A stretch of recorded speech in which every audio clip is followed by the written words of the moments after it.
মঞ্চনাটকের এক একটা শো এক এক রকম হয়। প্রতিটি শোই আমার কাছে নতুন মনে হতো আর কি। দারুণ। আজকের শোটা একটা নতুন শো এবং সেইভাবেই প্রিপারেশন নিতাম। মঞ্চে আপনি পালা, ময়ূর সিংহাসন, পাথর সহ অসংখ্য নাটক অভিনয় করেছেন।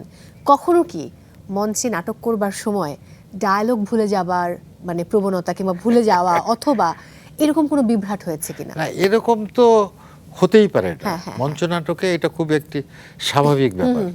কিন্তু মঞ্চনাটকে আমরা যেভাবে প্রিপারেশনটা নেই, যে প্রস্তুতিটা নেই, কারণ ৩ মাস ৪ মাস মহড়া হয় টানা, এবং টানা মহড়ার প্রথম 10 দিনের মধ্যেই পুরো সংলাপ আমাদের মুখস্থ থাকে। একদম সংলাপটা আমরা প্রথম 10-15 দিনের মধ্যেই একদম আত্মস্থ করে ফেলি। কারণ অভিনয়টা তো, সংলাপটা যদি গ্রিপে না থাকে তাহলে অভিনয়টা থাকে না। অভিনয়টার মধ্যে সংলাপ তো একটা অংশ, সংলাপই তো অভিনয় না পুরোটা। একেবারেই তো তাই। সংলাপটা যদি গ্রিপে না থাকে তাহলে টোটাল অ্যাক্টিংটা হয় না। তা সংলাপের দিক থেকে সাধারণত এরকম ভুলে গেছি বা ইয়েটা হয় না। তবে অনেক সময় হয় যে হয়তো এন্ট্রিটা একটু দেরি হয়ে যাচ্ছে, হয়তো আমার ঠিক এখনই আমার এন্ট্রিটা হয়তো দেখা গেলো যে আমি 5 সেকেন্ড পরে বা 10 সেকেন্ড পরে ঢুকছি, বা অন্য কেউ হয়তো একটা সংলাপ ভুল করে ফেলছে। আর মঞ্চনাটকের ক্ষেত্রে যেটা হয়, অনেক সাবস্টিটিউট হয় কিন্তু।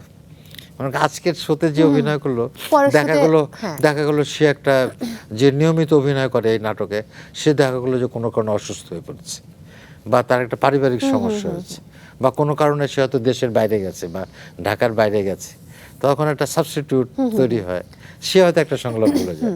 কিন্তু আমরা তখন প্রস্তুত থাকি যে Improvise জায়গাটা করার জন্য। সংলাপ ছেড়ে গেলে বা কি করলে সেটা কিভাবে আমরা ইম্প্রোভাইজ করব।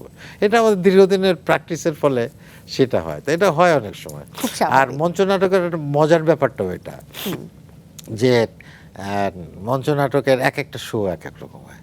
প্রতিটি শোই আমার কাছে নতুন মনে হতো আর কি। দারুণ। আজকের শোটা একটা নতুন শো এবং সেইভাবেই প্রিপারেশন নিতাম।